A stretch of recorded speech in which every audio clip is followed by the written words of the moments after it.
Welcome to the Places and Profiles podcast, the podcast that explores the issues, stories, and people that have shaped places into what they are today.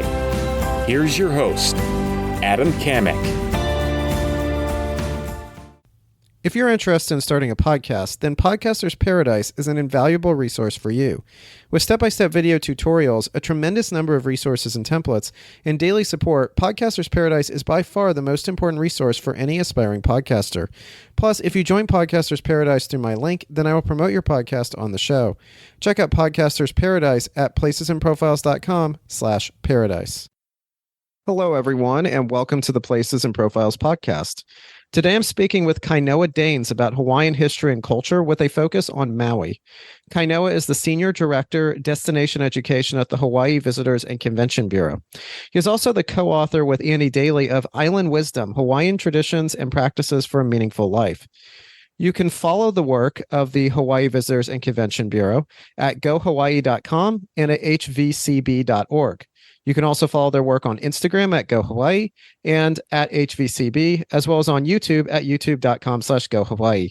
For more information, please check out the show notes page for today's episode at placesandprofiles.com/15. Kainoa, welcome to the show. Thanks for having me, Adam. Mahalo. Well, thank you so much for joining me. I really appreciate it.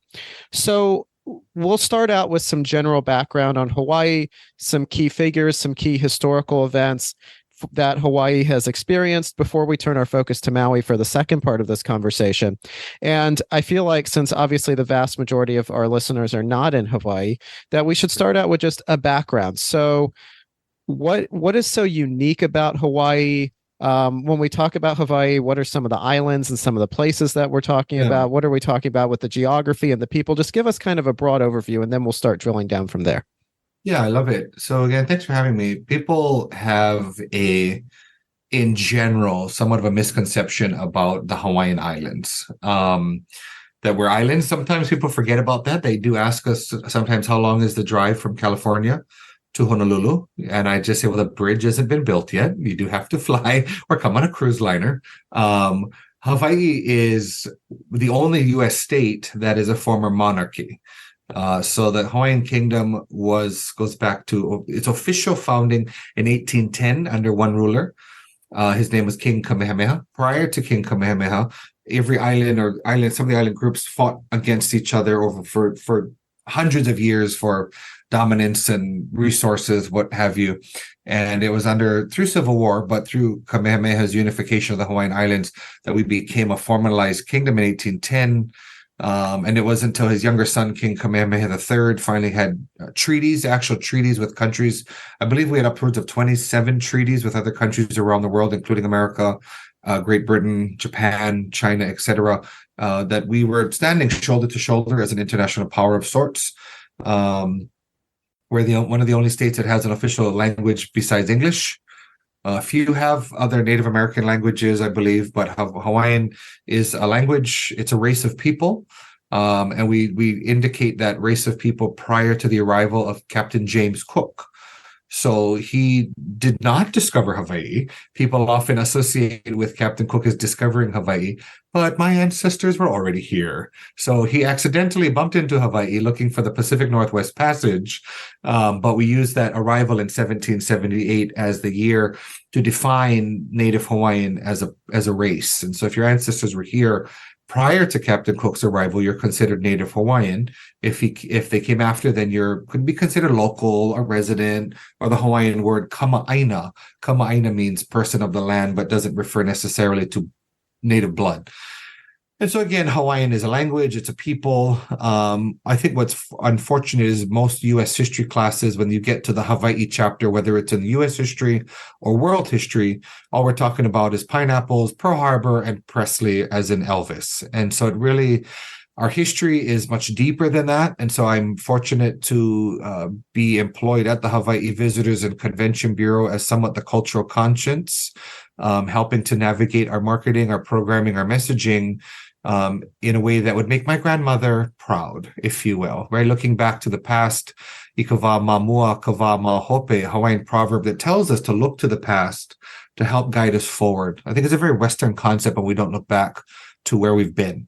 because you're going to repeat mistakes. You're not going to have a chance to celebrate victories. And so that's sort of my in a kukui or macadamia nutshell, what we do here, what I get to do at the Hawaii Visitors and Convention Bureau, and a little bit on Hawaiian history. Yeah, so let's go ahead and look back and follow that Hawaiian proverb. And you mentioned there briefly that Hawaii had this status as an independent kingdom prior to being annexed by the United States. And this is something that, as you mentioned, is unique. Of the 50 states, the only ones that previously were independent countries that had some form of international recognition are the state I'm sitting in right now, Texas, Right. and the state you're sitting in, Hawaii. But Texas was a republic, Hawaii was a kingdom. So this is unique in American history that there was a kingdom that had independent international recognition, and Hawaii's international recognition was far greater than Texas's ever was. That ultimately becomes annexed by the U.S. So take us through this period of time where Hawaii was an independent kingdom. You mentioned King Kamehameha a little bit, but what does this period of time look like in Hawaii? How does this shape the Hawaii that we see today? And how does this period of time come to an end and the Hawaiian kingdom ultimately get overthrown and absorbed by the United States? Yeah, I like that. So as Kamehameha, he takes the throne, if you will, in 1810. Captain George Vancouver comes out. Captain Cook comes out. These are contemporaries of King Kamehameha or High Chief Kamehameha until he became formally recognized as a king. It was at a time when more and more Westerners were coming to Hawaii, and so more and more Western influence was coming into Hawaii. One of the big pivoting shifts was when the Hawaiian religion was, I wouldn't say obliterated, but removed from the system. It was a very masculine religion, pro-man, anti-women, like many, sadly, religions around the world used to be, or some are today.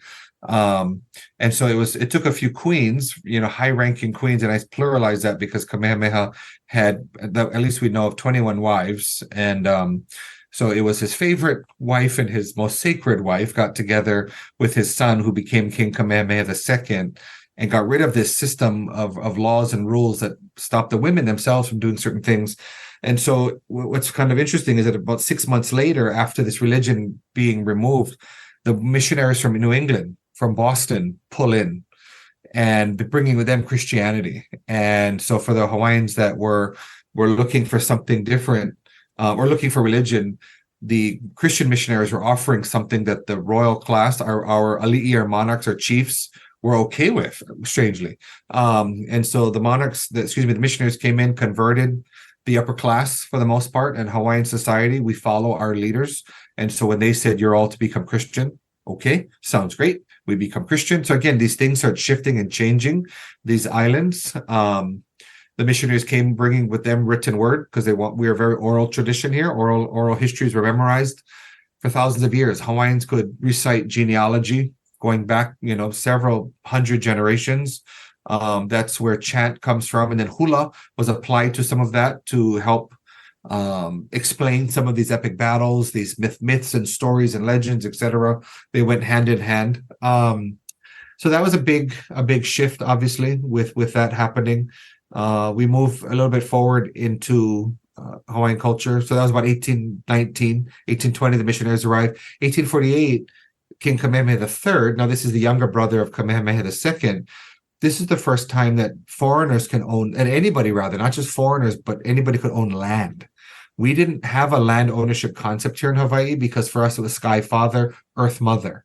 Yeah, you take care of your mother. You don't own her. Yeah, she takes care of you. You take care of her as a reciprocal relationship. We had a very intimate relationship with land.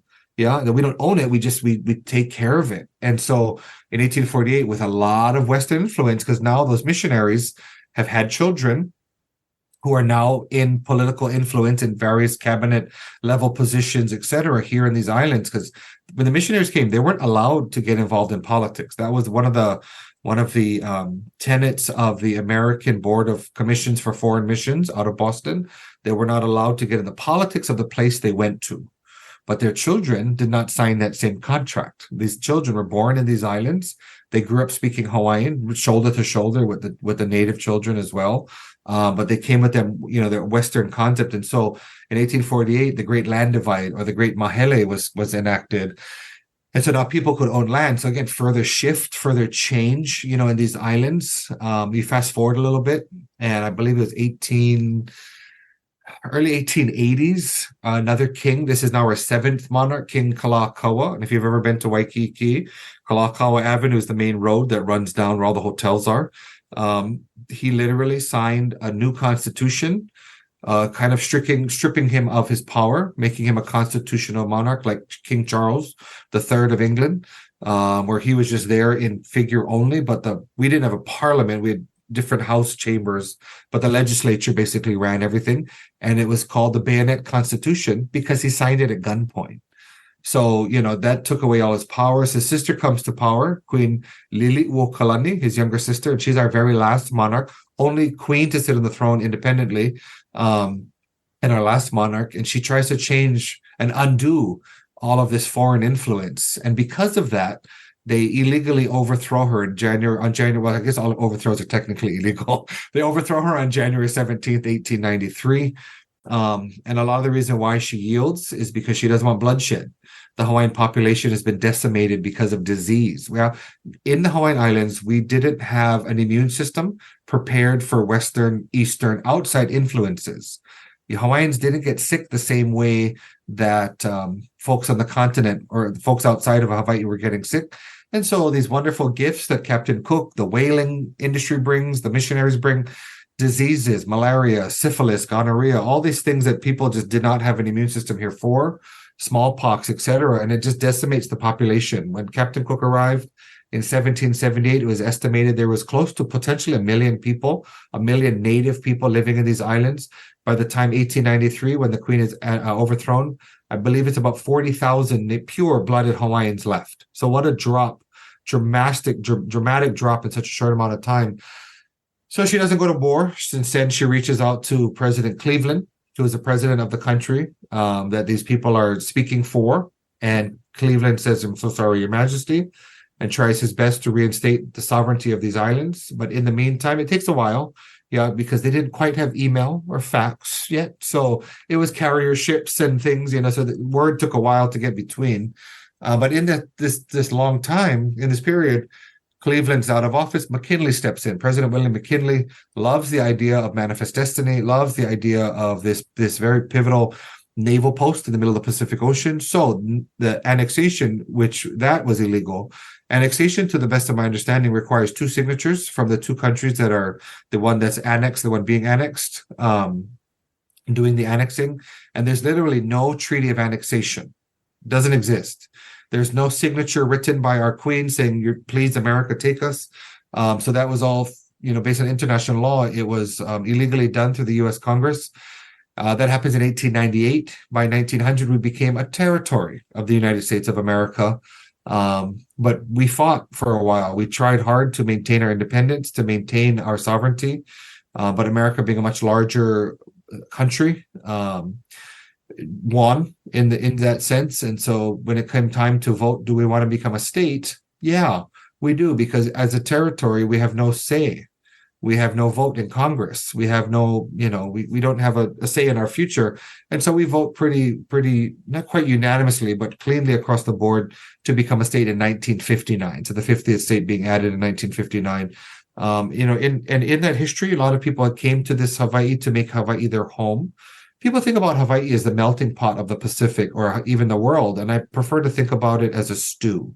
Because if you've ever looked into a pot full of something all melted, it's kind of gross and amalgamated. But a stew maintains its independent chunkiness and flavor, but all marinating in this pot that is Hawaii. And that's really the diversity of these islands today. I myself have, I think, 12 different nationalities flowing through my veins. One of them is Chinese. I know you can't see me, but I actually have more Chinese blood than Hawaiian blood. And that's just a big part of who we are out here, is this mixing of cultures and races in harmony for the most part. Yeah, we really do get along. If, the United Nations needs an example of how to get along, check us out. We've been doing it for hundreds of years, getting along together, in this big stew out here, if you will. So yeah, we've been through the ringer. There was a renaissance in the late 1970s. to be Hawaiian again was cool, if you will. To be proud. Yeah, we weren't proud to be Hawaiians in the late 1800s, early 1900s. A lot of Native Hawaiians were no longer even putting Hawaiian on their birth certificates back then. It was shameful to be Hawaiian to a degree. Hawaiian language was outlawed back in the 1800s as a language of education, even though at one point we were the single most literate nation in the world in the 1830s, second only to Scotland. So we could read and write in English and Hawaiian. And but it was that oppressive provisional government that came in and overthrew the queen that said, okay, great. Now that we know you all do speak English, you're not speaking Hawaiian anymore. And so it wasn't until the 1970s when Hawaiian was brought back, the resurgence of the language. With that came the culture of navigating, wayfinding around the Pacific, being able to look at the nighttime sky and look at the stars as a compass, the swell of the ocean, the wind currents, the wave currents, to be able to utilize those to reconnect with our Pacific Island cousins around Polynesia. And we're still doing that today. So we have now children who are the product of that. I was born in that time. But I have friends who are grandparents already. And, some of their children, Hawaiian's now their first language. Hawaiian was reintroduced into the home. There's immersion schools. I'm not fluent, but I continually try because the last people in my family to speak Hawaiian fluently were my great grandparents.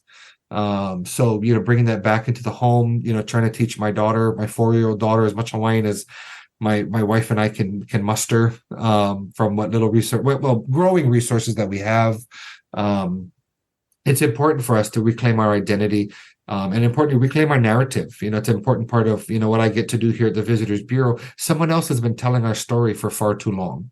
And it's important for us to be able to reclaim our identity, reclaim our narrative, and tell our story on our terms and how we prefer to. As I often joke when I first got here, we talked about Captain Cook, but, Captain Cook did not discover these islands. We were already here, and just shifting the narrative. We give him credit. He came, he saw, he traded, he did some things here, but we were here before, and we need to honor that legacy and that memory of our ancestors prior to that arrival, and not start our history with someone, with an outsider, if you will. So we've gone through a lot here, and I feel hope and positivity that our culture, our history, we're translating Hawaiian language newspapers that we haven't been able to read, right? Because the depth of the language was so difficult for those who had lost it. But now we have up to a PhD level in Hawaiian language. At the University of Hawaii, we have PhD level where the language is back. It's not as far spread as it was back in the day, but it's exciting that, you hear it spoken in the grocery stores. You hear it spoken, on the radio. It's on television. It's nice that that identity is resurging and back to us as a people. So there's hope for all of us out here, and hope for any of your listeners that potentially are facing that with their own indigenous population. That we have hope that there's a future on the horizon for all of us. Well, and I definitely want to return to a lot of the issues and topics that you raised in that response, and to this Hawaiian identity and efforts to reclaim it. But before we do that, I do want to go back to the narrative that outsiders often push. Earlier, you mentioned that there are sort of 3 Ps that outsiders will identify with Hawaii, with pineapples, Pearl Harbor, and Presley. Yeah. I don't know that we'll talk about Elvis too much here, although I did a previous episode on Las Vegas, and Elvis definitely got discussed in that episode a little bit. But let's talk about those other 2 Ps just briefly, because for better or for worse, those are very much a part of the story that outsiders tell about Hawaii. So I want your take on how those kind of fit in, and then we'll pivot away from the outsider story.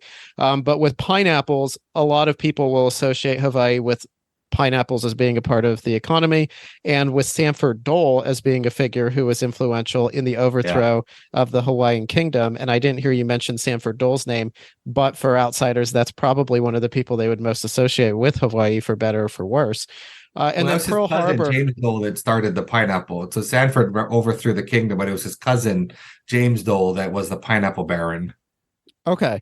But Dole in general, yes. Dole is the Dole family. Tricky name here in these islands. Yes. So if you could talk about the Dole family a little bit more, pineapples a little bit more, and then also Pearl Harbor, because a lot of people, when they come and visit Hawaii, that is something that is high on the to-do list, is to go over to Pearl Harbor. And they should. Yes. So could you talk about Yep. pineapples in the Dole family and Pearl Harbor a Yeah. little bit, and then So we'll shift back towards more of the Hawaiian identity and shift over to yeah. Maui. So with the shift with the land ownership, 1848, now you have Westerners coming in who can purchase land, trade, what have you. And because Hawaiians, originally the way that Great Land Divide was created, it did lend the native population to be able to take on more land than we were able to acquire. But because we didn't understand the concept was foreign of owning land, you might have a foreigner say, hey, I'll give you, I don't know, a couple of pigs and some cotton, some fabric and some nails and guns and whatever for a few hundred acres of land. Sounds great. Super. Let's swap. So I'm super over summarizing. That's not exactly, but it's kind of the gist. So it was kind of, so these foreigners are now able to come in and look at the land and take on land differently. And so they try to figure out what kind of crops would grow. And at first, macadamia nuts, so that we do see that at some point. Coffee came in later. But at the time, sugar and pineapple were king. Sugar and pineapple were much more affordable to grow in the islands. Sugar and pineapple, the climate here in Hawaii is perfect for both crops. And so there was a need for labor. And the labor here in Hawaii, Native Hawaiians weren't having it. You don't need to tell us when we need to work your fields. We don't need to work your fields. We live here. We're fine. We're comfortable. We work in the morning when it's cooler. At the noonday sun when it's blazing, we're enjoying family time and crafting and doing other arts and other labor under the shade, if you will. And then afternoon, so they had to go out and find workers to come to these islands to help in these fields. And so through treaty, again, that we had already, and through negotiation, people from Japan, China, the Philippines, and Portugal were the first 4 waves to come out to these islands. And everything was made, decisions were made based on sugar and pineapple. Yeah, they go hand in hand. And so Sanford P. Dole, as you mentioned, he was our first president under the provisional government that overthrew the monarchy, that overthrew the queen. And then once we became a territory, he was the first territorial governor. He was a cabinet member of Kamehameha I believe potentially the 5th, Lunalilo and Kalakaua, some of our other kings. He was at one point a trusted individual of our monarchy, as many of them were the overthrowers. Many of them were. But I think it was greed that, with Queen Liliuokalani rewriting the Constitution, what she was rewriting it was beneficial to the people of Hawaii, but not beneficial for that handful of businessmen. That was the dilemma for them. There was things that were being taken away from them as business people that was going to be beneficial for everybody in Hawaii, like it should have been several monarchs before, but they've gotten their teeth and their claws hooked in pretty hard. And so pineapple is synonymous with Hawaii, because everywhere you look, there was pineapple fields on every island just about. And there's only actually 2 islands now that grow pineapple. The island of Oahu, where I am right now in Honolulu, and then the island of Maui. In Honolulu, we don't export pineapple anymore. It's for on-island consumption. You can purchase the pineapple and take it home with you, but we're not shipping it out. So if you're ever in the grocery store and you see it's pineapple from Hawaii, it's only from Maui. Maui Gold is still produced, shipped out. It's kind of the last of its. Sugar is no longer produced here in the islands. Real estate is now more valuable than agriculture, and so a lot of these fields have been converted into home development. It's shifted away from it. But yeah, pineapple and sugar really were king. Pineapple is the fruit of hospitality internationally, and so I think that was part of why it was easy to associate with. We do have native breeds of sugarcane here in the islands, but pineapple is definitely not native Hawaiian. It's not something that's here. Like I said, it grows well here. I like it. It's delicious. Just don't put it on your pizza. And if you do put it on your pizza, don't call it Hawaiian pizza unless you know that pineapple came from Maui. And even then, maybe don't. But anyway, it's usually Canadian bacon. But so, pineapple was very much synonymous with Hawaii. and still is. And that's part of what we're working on here at the Visitors Bureau, and our messaging in through campaign is sort of dispelling that myth that pineapple is not Hawaiian.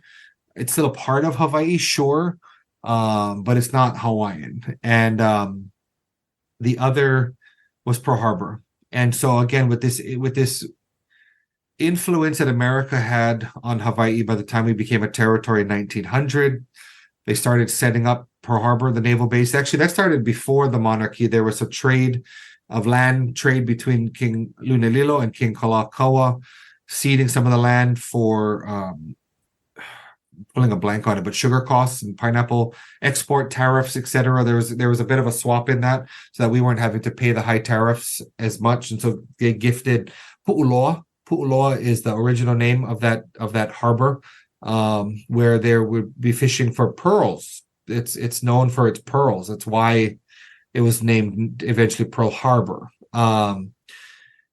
People would dive for these beautiful momi, or that's the Hawaiian word for pearls. And so it was already a naval base to some degree, and it became fortified, especially as the wartime, World War I, and then we headed to World War II. And for me personally, World War II had and I say this with all due respect, had a positive take, if you will. Our family, anyway. My mother's mother is from Wailuku, Maui, and her husband, my grandfather, is from Wilkes-Barre, Pennsylvania. And it was because of World War II that he was stationed on Maui in the Army in 1943. And my grandmother and several of her sisters, they became volunteer nurses in the Army war effort, because in their words, they thought that those white boys were so cute. So they all became volunteer nurses. And my grandmother and a couple of her sisters all married servicemen. And so we wouldn't be here, some of us today. And so World War II really shaped and changed Hawaii. Obviously, it was a terrible incident. 1,100 souls are still entombed in the USS Arizona. And when you do come to Hawaii, if you haven't had the opportunity, I highly recommend coming out to pay your respects at the national park there. There's a lot of sites to tell the complete story of what happened that day, and with the renovations of the memorial over the years, they've added the local narrative. I remember my grandmother telling me that when she was a young lady, her father, again in Wailuku, my great grandfather, they blacked out the windows. Nobody knew that air raid on December 7th would be the only one. They wasn't sure. The war didn't end until 1945. And so they lived in fear. They lived under martial law. A lot of people don't even understand that we lived under martial law. And if you don't know what martial law is, Google it, look it up, martial law, and look it up in Hawaii. It was a dark time. It was a dark chapter in our time here in these islands, where the governor and the legislature, the police were all removed for generals and military officers, as judges, as jury. And it really was not a fair time for us out here, for local people. It was a rough time, and under martial law. So it changed Hawaii dramatically. So the peace treaty was signed on September 2nd, 1945 in Tokyo, on board the USS Missouri. That ship is now docked at Pearl Harbor.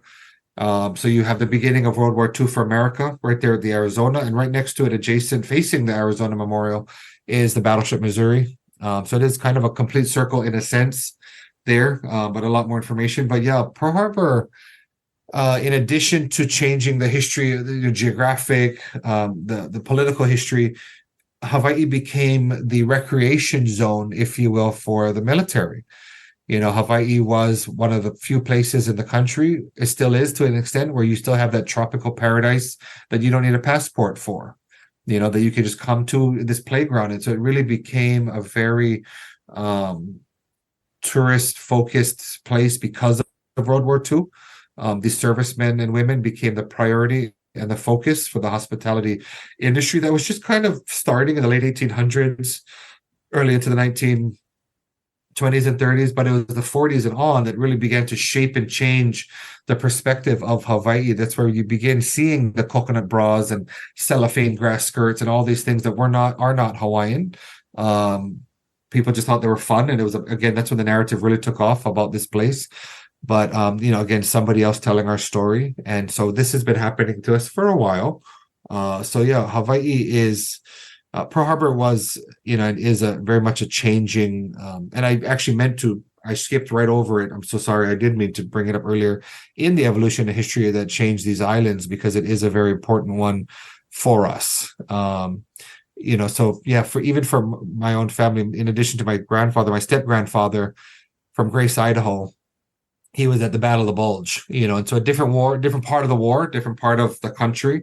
But our family very much is connected to World War II, as I'm sure almost all your listeners are, and we all have some connection to that horrific time. But again, ikava mamua kava mahope. We look back to the past to help guide us move forward, that we don't make those mistakes that I unfortunately, feel we are beginning to potentially make again now. But I'll leave that for another podcast.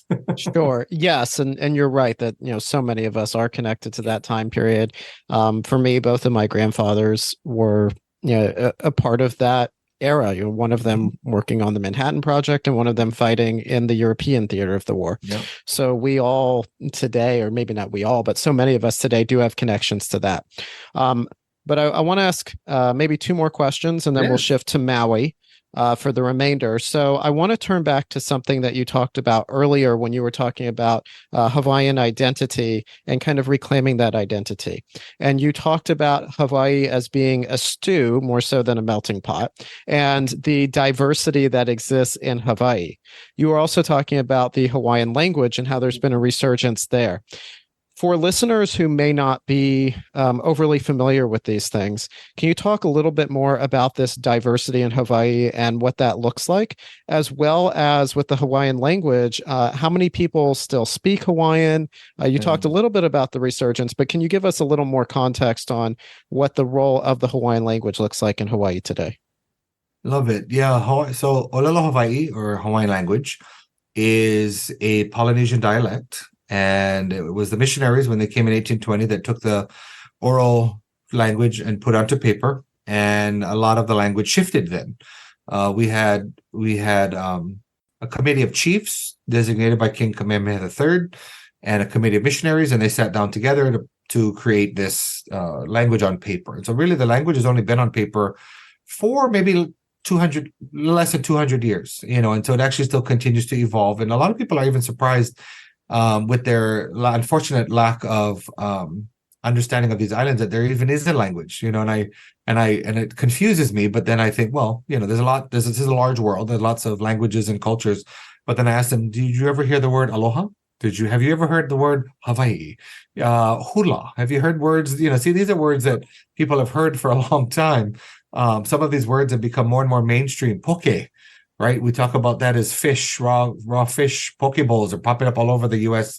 in restaurants. Mu'u, or as it's mispronounced, a mumu, a dress of sorts. It's pronounced mu'u, and it's actually a beautiful gown or dress. It's not a horrible thing that Homer Simpson is wearing in that one episode. But anyway, so we have the Hawaiian language has made its way sort of onto the mainstream stage. An ukulele, mispronounced ukulele all the time, but an ukulele actually is a little guitar brought by our family from Portugal. I think it's called the braginha, and it was brought to Hawaii in the 1800s, and Hawaiians just loved it, and we called it the ukulele. And so these are words that people hear and know, and they didn't realize it's from an original language. In fact, on HGTV, I'm hearing the word lanai used often. Lanai is a porch or a patio or a balcony in the Hawaiian language, and I hear it on HGTV like nothing. And out here, you have a beautiful lanai facing the lake.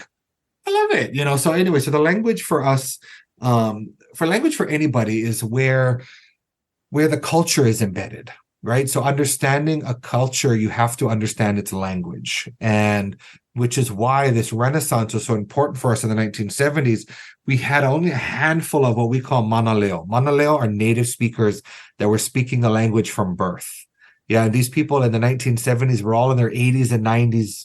Yeah, they were all beginning to die out. And thankfully, a group of young Hawaiians, who all of them English was their first language, sat with these elders, sat with these kupuna, and recorded their stories in Hawaiian. They did their best. They were taking these were folks that were taking Hawaiian language at the university. It was just still kind of a newly introduced courses at the university. So they had some idea of the Hawaiian language. but not where it is today. And so it's because of these young Hawaiians who are now all leaders in the Hawaiian language movement, all in their 70s and 80s now themselves, sitting down with these elders and really saving this language. Because if they hadn't done that, we might be classified on the extinct language list like Latin is, for example. But they were able to bring it back. And with that deeper understanding of the language, we have more of a deeper understanding of who we are as a people. Cultural practices, history. The Hawaiian language was Hawaiian language newspapers. I believe we had about 150 Hawaiian language newspapers in the 1800s. Amazing. Fully in Hawaiian language. And so what we have now are texts where we've pulled out articles to create books. Unfortunately, not unfortunately, I don't mean that, but they've been translated into English. And again, you're losing stuff to some extent. Even the Bible, I just want to share that with the Bible. The Bible was translated not from English, right? When they learned Hawaiian, the Bible was translated from Hebrew and Latin. It was translated from its original source material so that Hawaiian could connect better than, because English begins, you lose things as you translate something. It's like making a copy of a copy of a copy. It begins to lose itself.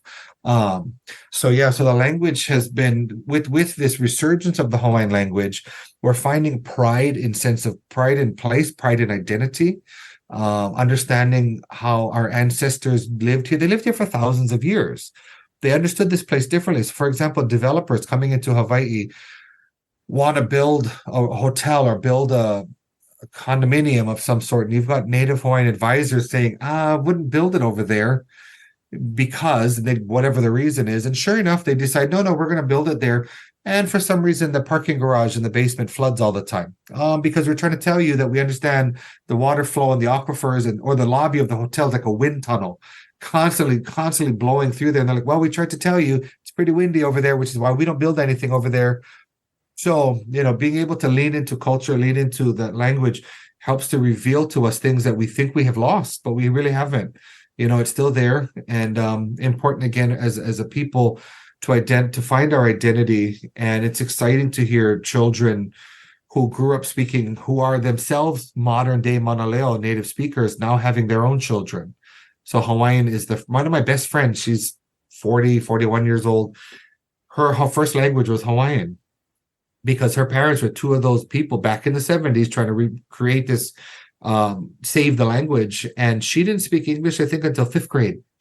And her parents thought that they were crazy, that her brother and her are not going to survive. They both went on to very successful, people with successful careers and went to college, and English is all around us. So, let's get back to the roots of this place. And so it has a place in our current society. All our place names, streets are all Hawaiian names. A lot of us have Hawaiian names. Understanding its origin is important. We encourage it as not a national origin, an ethnic origin, that because you're Hawaiian, you should speak Hawaiian. Because you live in Hawaii, you should speak Hawaiian, or at least learn some basics. And that's one of the things we do here at the Visitors Bureau. We teach some basic Hawaiian language classes so that people here have a better understanding and grasp of the destination that we're promoting. So it's important. If you live in a place, you should know the history and language of the place. So it's just about being a responsible human being. And that's why we're so excited to see this resurgence and reemergence of the language at large. Sure. Before we shift our focus to Maui, can you talk a little bit more about the diversity that exists in Hawaii and what that looks like and how that has shaped the Hawaii that we have today? Absolutely. The diversity, as I mentioned, I have a bevy of races and nationalities flowing through my blood, my veins. I identify more strongly with the Hawaiian one because I'm born and raised here, but respect and honor my Scandinavian roots, my Chinese heritage, etc. And I think now this could be misconstrued, and so I just want to say that I say this with love and with aloha, and I'll explain in a second.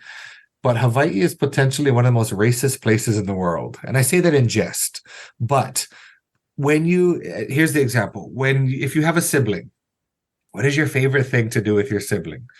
to make fun, to poke fun, to just antagonize your sibling. But you do it from a place of love. You love your sibling. You're doing it. And that's what we are here is we're all family. And we've been accused because we make fun of stereotypes. And it's hard to, in this short time to explain this.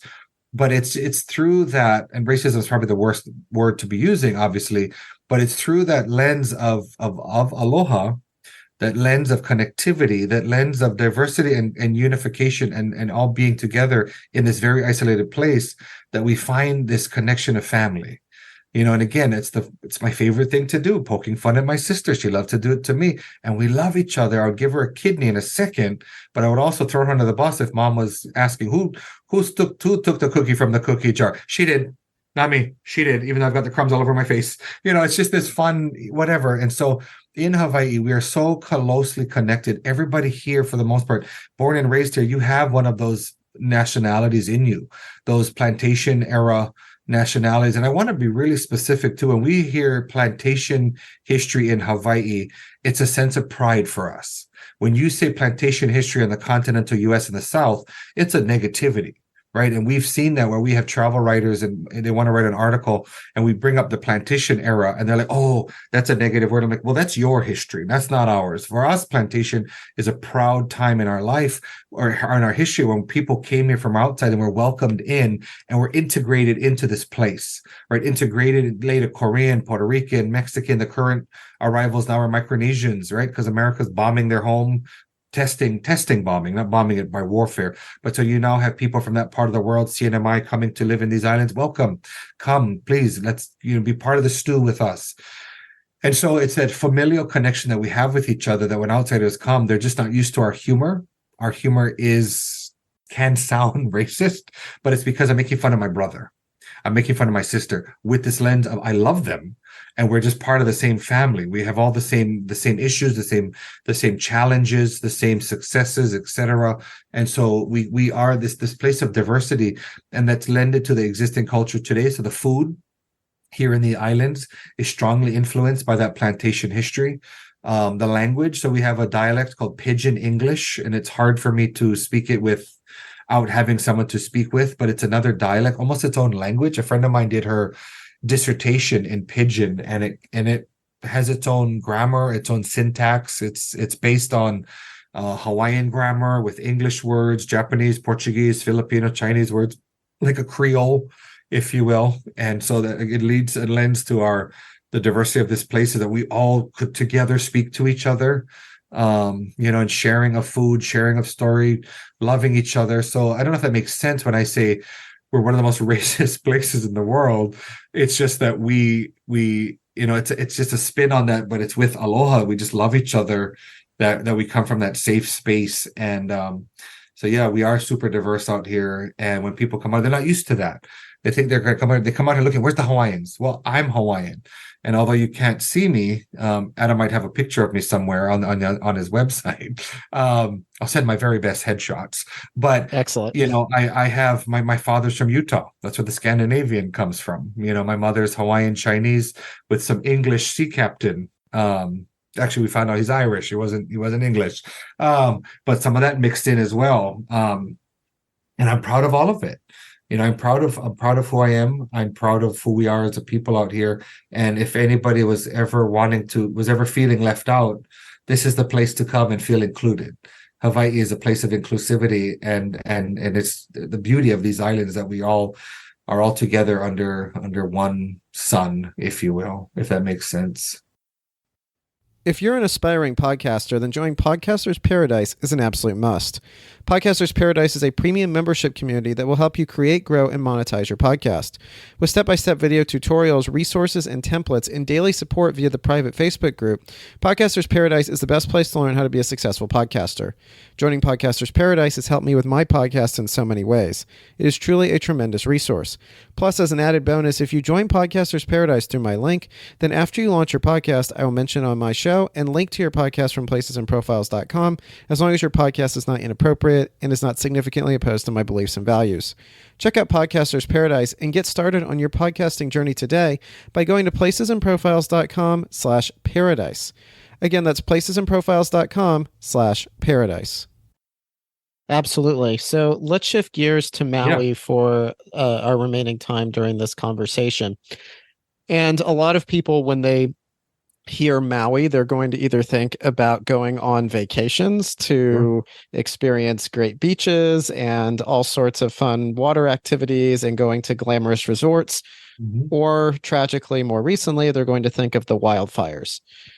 Before we get into that, though, can you just kind of give a broad overview of Maui, what makes it unique, how it would compare to other islands in Hawaii? What should someone know about Maui beyond just kind of the Yeah. surface level impression that we get of it as this beautiful tourist Yeah. destination?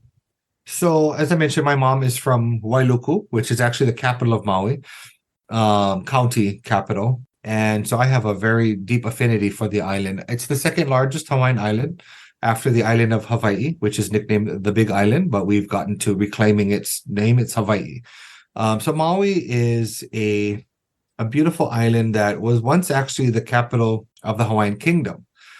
So from, I believe, the early 1820s to 1845, Lahaina, the area that was decimated by fire most recently, was the capital of the kingdom. So it has a very important part in our history, a very important part in Hawaiian government history as well. So political, monarchical, etc. Missionaries there as well. So Maui is again the one island that is still growing the pineapple. Agriculture is a big deal on Maui. Maui is a oh, gosh, it's hard to. I'm trying to summarize Maui in a moment.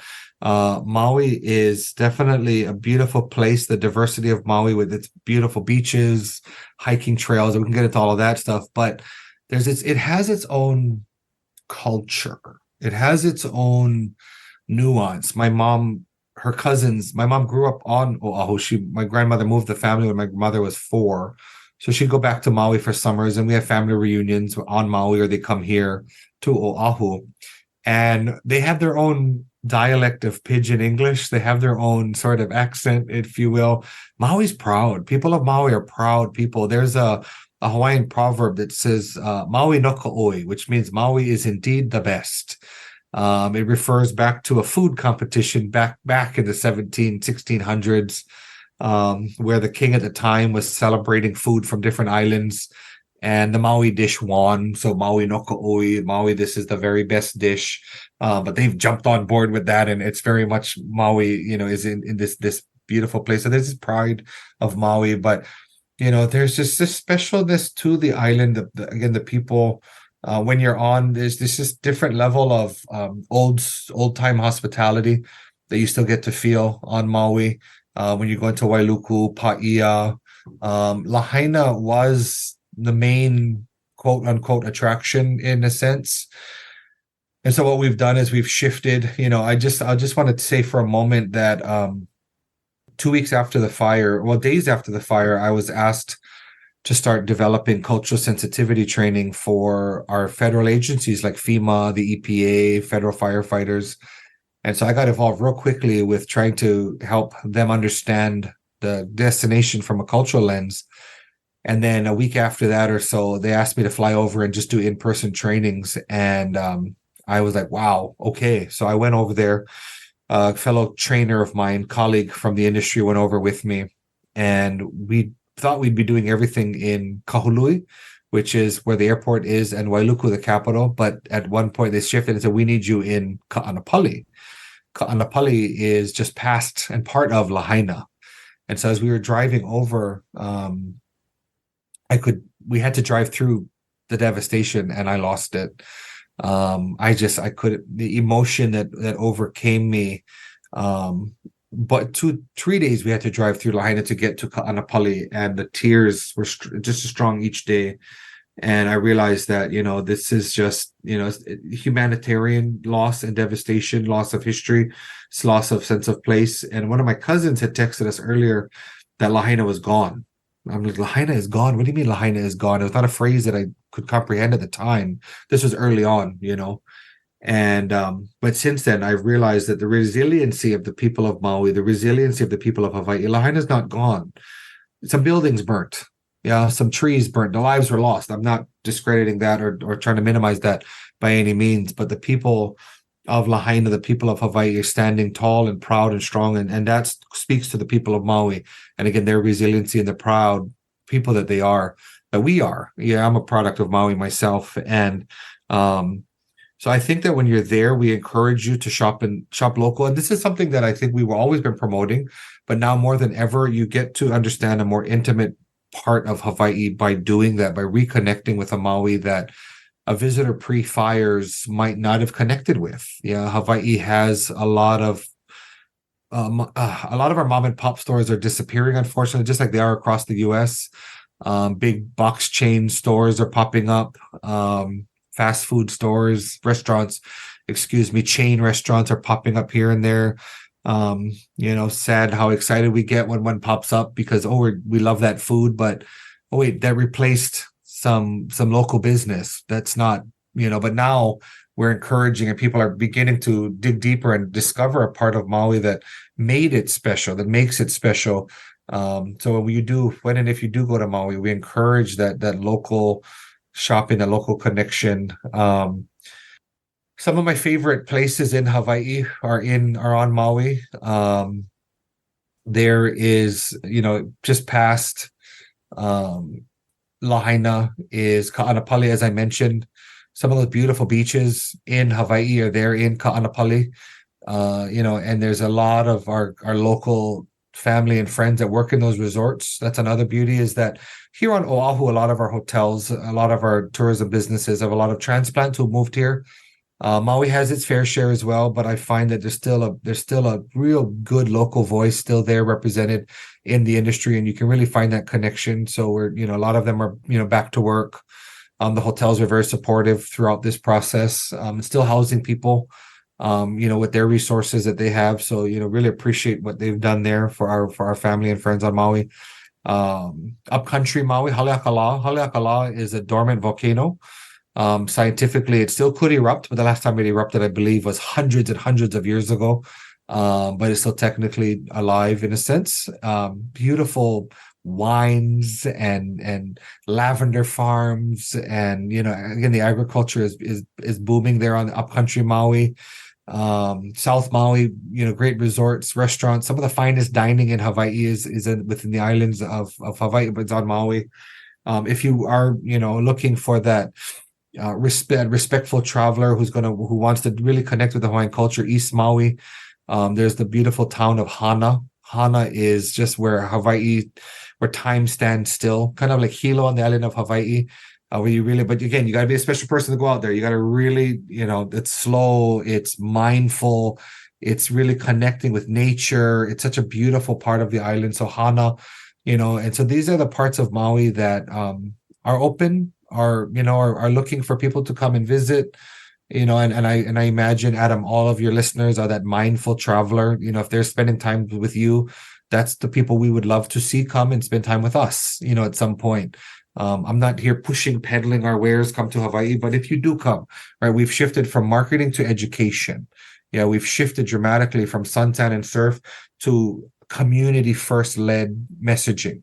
And so the community of Maui is saying, we'd like you to come back. The community of Maui is sharing their stories, our stories, and again, thank you for sharing our social media platforms, so you can hear really and hear them saying, come back, where to visit, what to do, where to shop, where to eat, again, farm to table, fish pond, ocean to table. I mean, all these things, it's just a wonderful time to come to these islands, and reconnect with a Hawaii that's not your grandparents' Hawaii. Yeah, it's a different place. This is a reimagined place that really harnesses the natural community, the natural story, the elements that have been missing for so long. And so, yeah, hele mai, come to Maui, come visit us and come see us in Hawaii. And better to see it firsthand if you can. So you mentioned that you were doing some cultural trainings, cultural Mm. sensitivity trainings for members of FEMA and other representatives of U.S. government federal agencies to help them better understand Hawaii and Maui in the context of these wildfires, and so that they can be mindful of the cultural tradition and heritage while they're there. Could you go into a little more detail on Maui in particular, some of the things that someone who goes to Maui or wants to learn more about Maui should be mindful of from a cultural lens, especially in light of the tragedy and devastation that has occurred in the last few months? Yeah. So what we were trying to convey was a lot of it was broad Hawaii history and culture and language and stuff and whatnot in general. But to be specific to Maui, we did want them to understand the history of Lahaina. We wanted them to understand the additional trauma that people were facing prior to the fires, and some of which we've touched on today with land grabs, overthrow, displacement, many of these things that people have not found solace in yet, or have not found refuge, are still struggling with, rather. The notion of the banyan tree, for example, a lot of people have been rallying around the banyan tree. There's a historic banyan tree that's actually celebrating 150 years this year. And I always thought, oh, lovely, there's a banyan tree in Lahaina, whatever. But then I found out in all of this, because this history came to light, the banyan tree was planted by the descendants of missionaries to celebrate the arrival of their ancestors. And this very specific missionary descendant was one of the sort of overthrowers of the Hawaiian kingdom. And so to celebrate a symbol of something that actually means something else to us now. So we wanted the FEMA folks to understand, like, stay away from the banyan tree, not physically per se, because that some of them are working under the banyan tree, but to stay away from that idea and that topic because that's sensitive to the people. Water issues are a huge thing. Water has been diverted. Lahaina was once nicknamed the Venice of the Pacific. There was so much water in Lahaina. When you go there now, prior to the fires, rather, it's hot and arid. And why? Where's all that water? It's been diverted. Developers began diverting water from West and East Maui a long time ago, diverting it to Central Maui for pineapples, for sugar.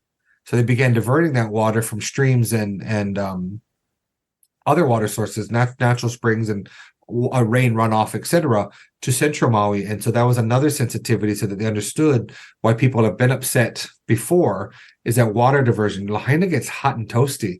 Prior to that, there were so many trees, mostly breadfruit or ulu, breadfruit trees, growing all over Lahaina that you could almost not even, you had to go out to see the sun, they would say in old stories, because there was so much shade cover, because there's so much water for these trees to grow. Now, there's no water. Yeah. So that's another, sort of sensitivity. Another sensitivity was the culture there from a plantation perspective, because again, very much plantation area out there as well.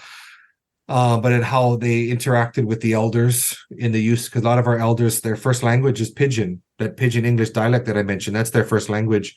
And so you may hear it a lot, and to not discredit that language as you hear every third word might be English, and you're like, oh, they're lesser than, and treating people because that's their first language. They're brilliant people, but in that case, treat it like a foreign language. Go find somebody who can help translate.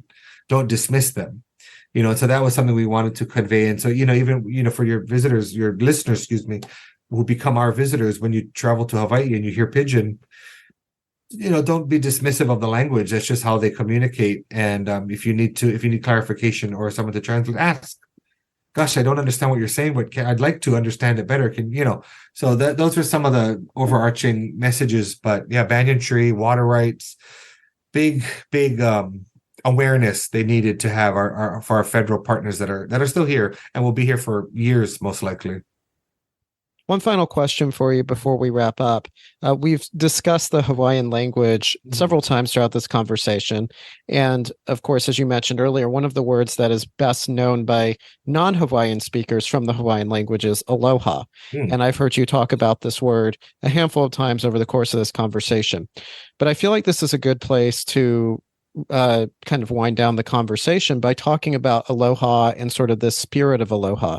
So, what does the word aloha mean to the people of Hawaii? What is this spirit of aloha that runs through the islands and is so much a part of the Hawaiian identity and culture?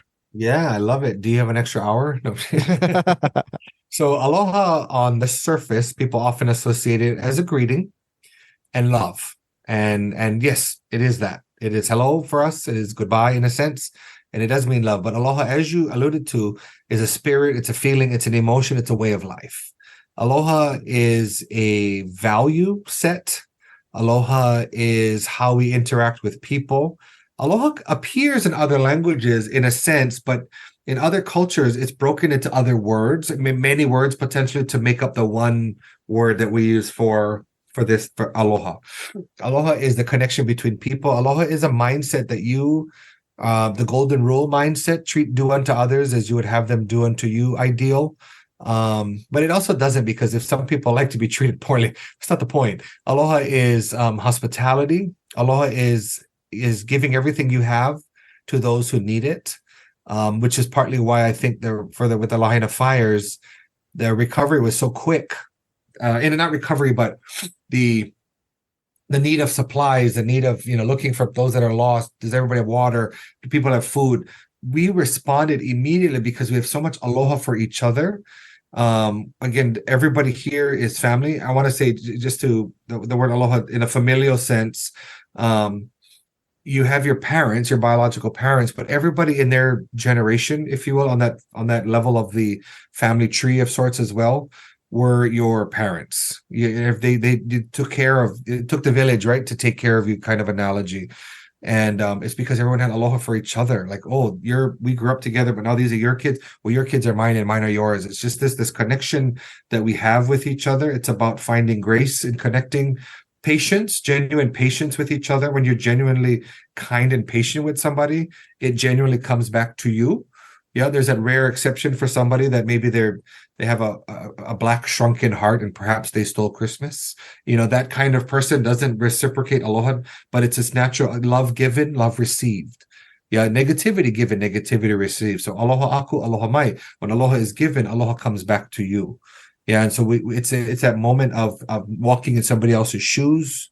It's all of these things wrapped up into one word. Aloha aina means love of the land.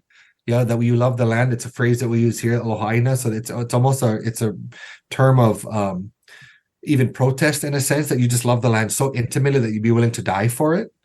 Yeah, we just recently had we're still going through some issues with the 30-meter telescope on the island of Hawaii at Mauna Kea. And people were trying to stop the building of another telescope up there, another unnecessarily tear down the old ones, build on there, but they're trying to break down new land to build these new telescopes. And people were literally chaining themselves to cattle guards on the road to not allow the construction workers to go up the hill to do that, because that's how much they love the land. Kaho'olawe, one of the smaller of the major Hawaiian islands, the smallest, in fact, people were willing to go to the island to stop the bombing, the testing. U.S. testing, they're bombing the island just to test warfare tactics. And people were literally in the waters like, go ahead, bomb it. You're going to kill us. You're going to bomb us. We love our land so much. We're willing to die for it. So aloha aina is that phrase. And so aloha, again, is a way of life. It's an emotion. When you come to these islands, it's one of those challenges that we're trying to keep alive. Aloha, you bring transplants in, they bring with them their own thoughts, their own notions, and it's our kuleana, our responsibility, our privilege to get them to understand that no, with aloha there is aloha. Yeah, and there's even a disciplinary side of aloha. Yeah, I'm disciplining my children because I love them, right? I'm disciplining them because I want them to be good and industrious, productive citizens of planet Earth. So with aloha, right? So there's aloha in that aspect as well, that we do things to help others because we love them. Yeah, and it's not just romantic love. We're not, love is you love your brother, you love your sister, you love your friend, you love your immediate, your intimate, there's intimate love, but it's every aspect of it all woven into one ideal, and that is aloha. So I have so much aloha for you, Adam, for having time for me to, spend this time to ask these questions. Aloha for your listeners, for them to spend time with us, listening to, learning about, it's this genuine connection we all have now with each other through the lens of aloha. So I appreciate that. Well, you're welcome. And I greatly appreciate your spending your time with me today. I really greatly appreciate that. Before we wrap up and completely conclude this conversation, I mentioned this at the very beginning of the show, but can you go back through any resources or websites, social media, anywhere that you think it would be valuable for listeners to go and visit in order to follow up and learn more about the sorts of things we've been discussing today? And then I also want to give you a chance, if there's anything that you feel like I've overlooked in my questioning or anything that hasn't come up that you think would be valuable and integral to this topic, if you could speak to anything that we've overlooked so far as well. No, I think especially with all those links to all those social platforms, websites, etc., there's a lot on there. So please tiptoe through those tulips as you can, as you need. The only thing that I ask in general that we touched on a little bit is to be a mindful traveler. To wherever it is that you're traveling to, again, that's my background is tourism, that wherever you're going into somebody else's home. And that's begun our shift here, is that Hawaii isn't your playground, it's my home. And yet we welcome you into our home. We just have some guidelines and things that, again, you can find on all of those. My only rule when you come into my literal home is that you take off your footwear at the door. But once you're inside, come have a seat. Let's have a good time. There's food in the stove. There's restrooms down the hall. Let's enjoy. But it's just about being mindful of where you're going and the footprint that we leave, the impact that we have wherever we're going. And that's the one we touched on it, but I just want to hit that home even further, that wherever we're going, be mindful of where we are. And just not you mentioned earlier the book Island Wisdom. This book that we wrote is to help people to have a more mindful appreciation for Hawaii.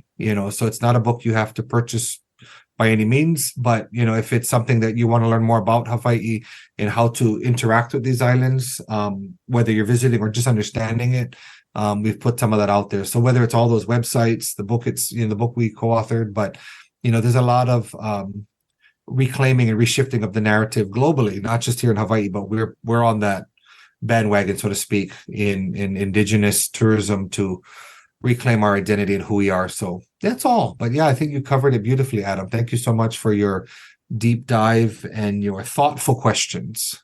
Well, thank you. I appreciate that. And again, the book that was just mentioned is Island Wisdom, Hawaiian Traditions and Practices for a Meaningful Life. We mentioned earlier a couple of websites, gohawaii.com and hvcb.org. All of that, plus the social media accounts that we mentioned earlier, will be linked at the show notes page for this episode. So that's the key place to go, placesandprofiles.com/15. So placesandprofiles.com/15, that is the place to go for this episode. Kainoa, I want to thank you again so much for being so generous with your time and for coming on the show today to take this deep dive into looking at Hawaiian history and culture, as well as having a particular focus towards the end on Maui, which of course is so important and critical to do in light of what they've been facing over the last several months. So thank you so much. And I really appreciate your time and your generosity here today. Yeah, mahalo kuhui ana, mahalo for your time, aloha, and ahui ho. Until we meet again, take care, friends. Aloha. All right, well, thank you. Thank you for listening to today's episode of the Places and Profiles podcast. Please visit placesandprofiles.com to subscribe and listen to more episodes. Come back again soon, and thanks for listening.